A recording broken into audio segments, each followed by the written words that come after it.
ஜெயலலிதா ஆண்டின்னு சொல்லியிருந்தா என்ன ஆயிருக்கு? கொத்து பரோட்டா எப்படி போடுவாங்க? எல்லாம் கலந்து ஒரு கொத்து பரோட்டா போட்டிருப்பாங்க. ஜெயலலிதா ஆண்டின்னு சொல்லி இருந்தாருன்னா நான் ரெடிதான் வரவா வரவா அதெல்லாம் பாட முடியாது.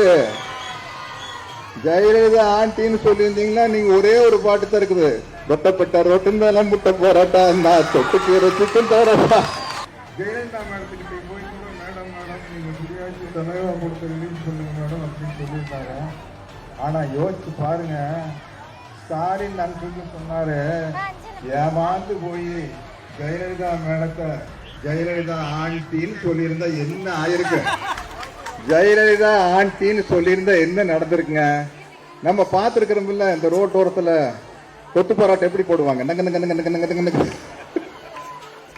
கொத்து பரோட்டா போட்டு அதுல சில சமயத்துல முட்டையை ஊத்தி முட்டையெல்லாம் கலந்து ஒரு கொத்து பரோட்டா போட்டிருப்பாங்க. விரும்பிய பொருளை விரும்பிய பிராண்டில் வாங்கலாம். வீட்டு வேலையின் சுமையை குறைக்க இல்லத்தரசி திட்டம் ரூபாய் 8000. 23 ஏப்ரல் வாக்களிப்பீர் உதயசூரியன் சின்னத்திற்கு.